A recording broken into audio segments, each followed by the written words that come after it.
Breakdown. What is UCC 1 financial form? Welcome to my channel. What is UCC 1 financial form? This is going to be your reference video that will go more in depth about the UCC financial form.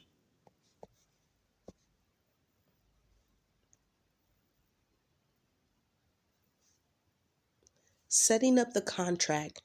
You first should have your authenticated COLB, reason you are of the age of majority. You are operating in propria persona or sui juris. In propria persona, in one's own person or character, personally, especially without the assistance of an attorney. Setting up the contract. You can handle contracts and you have the legal rights.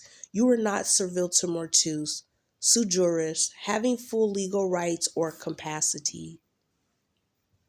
Secretary of State. Here is where we will set up our contract with the United States. You will learn about UCC 1, 11s, 3, and non-UCC. Here we do private banking. We created instruments and must show proof of indebtedness.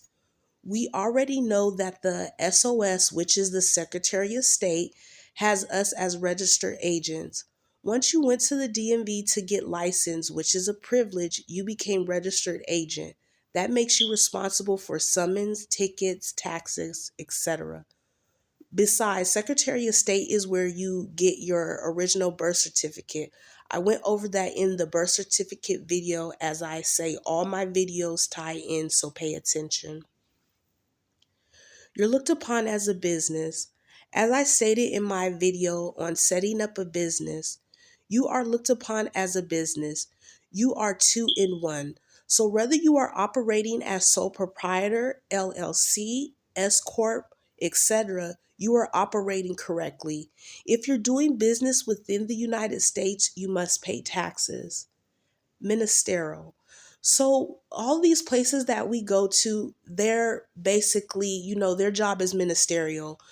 And ministerial means law of, relating to, or being a mandatory act of or duty emitting or no personal discretion or judgment in its performance.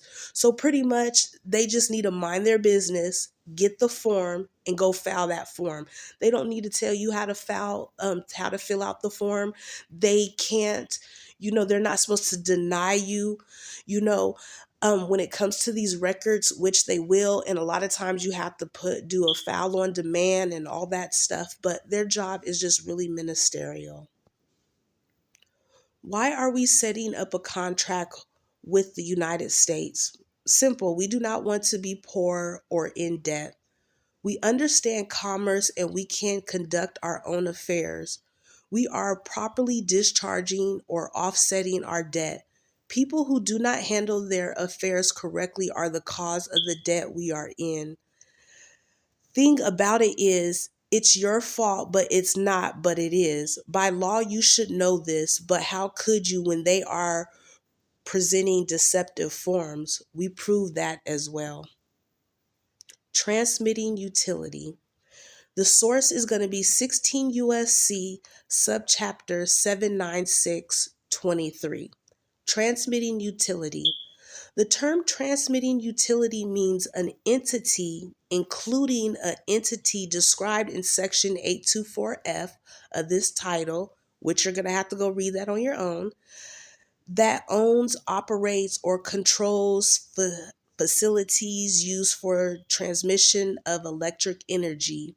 A, in interstate commerce. B, for the sale of electric energy at wholesale. 1. So we are going to be operating as a transmitting utility for the simple fact we go out here, we put our time, our effort, and our energy into commerce.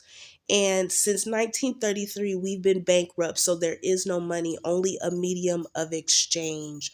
Okay, so operating as a transmitting utility is going to give us the actual rights to discharge. Transmitting utility financial statements.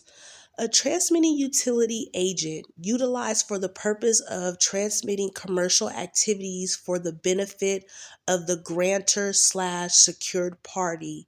An exclusive agent with universal agency. A public agent serving as a conduit for the transmission of goods and services in commercial activities, a thing to interact, contract, and exchange goods, services, obligations, and liabilities in commerce with the other debtors/grantees, corporations, and artificial persons. The debtor/grantee is a legal entity according to the Uniform Commercial Code. And you guys must excuse me, the struggle is real right now. I do not feel good. I've been wanting to put this video out for about 3 days right now. So bear with me, you guys. I could barely breathe. Okay, information requests. UCC 11. Only information that will pop up is the hospital you were born. I use this when I learn credit. So I drafted up what people call, I guess, the secret credit letter, ran a 11, sent it into the consumer reporting agencies. Okay, so now the UCC 11, that is going to determine if you have any lien put on you.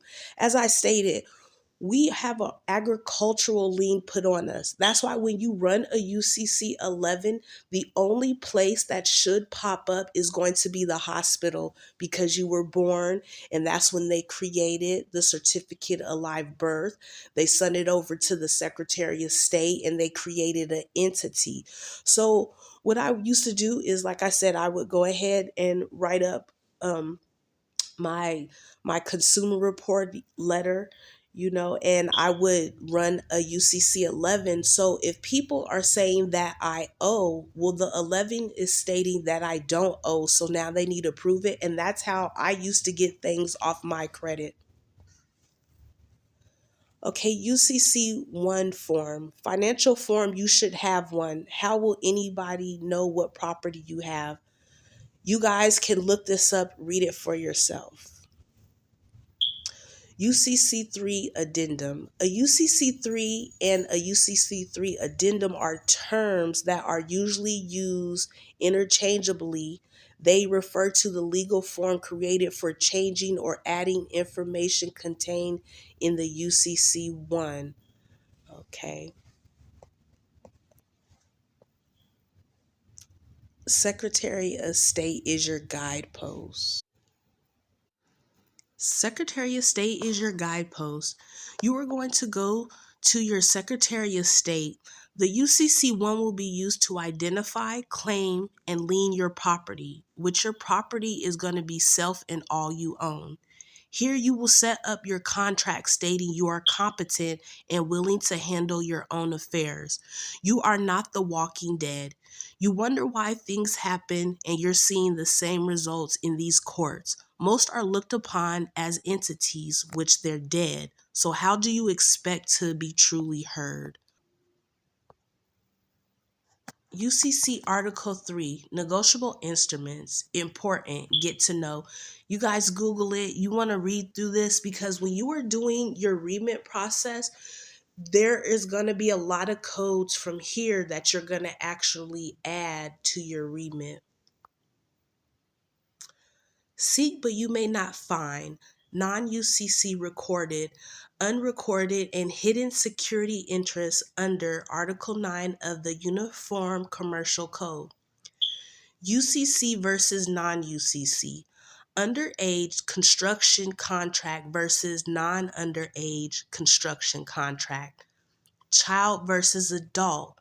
Dependent versus independent. UCCs are recorded at the Secretary of State or county. Record the non-UCC, which is on the private side. UCC 1 is on the public side. UCC Article 9, Secured Transaction.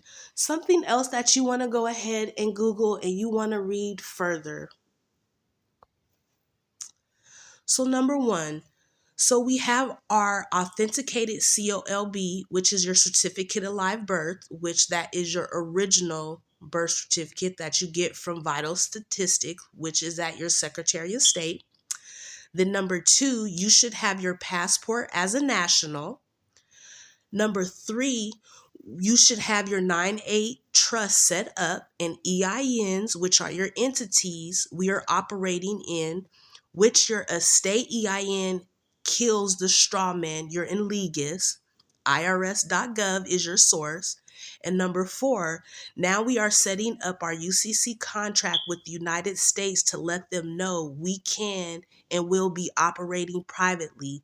We own ourselves and property. We can now operate in commerce properly. What do we need? Number 1, power of attorney in fact. Number 2, common law copyright notice. Number 3, commercial security agreement. Number 4, attachment A property list. Again, what do we need? Number 5, hold harmless and indemnity agreement. Number 6, birth certificate bond. Number 7, bill of exchange. And number 8 is non-negotiable, non-transferable chargeback. What do we need? Number 9, tax form 1040 ES. And number 10, UCC1 financial forms. On your financial forms, you are going to have documents listed. Every document should have a special document number you create. What I have learned with the blueprint is it's many ways to do this. All I see different is the way it's executed. Some people add on to the process to customize it, but truth be told, everyone is going off the same blueprint. The more info, the more added on. This blueprint has been here before a lot of us was born, so do what fits you. How to create document number for UCC1. Example.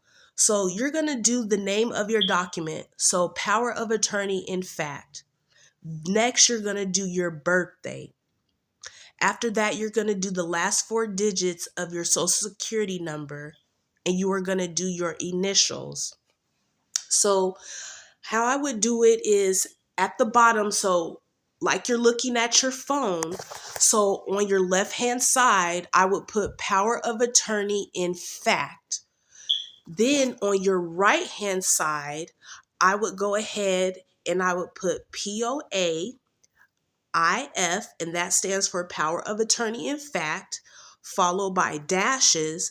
Then I'm going to put my birthday without dashes. So 05/17/1978.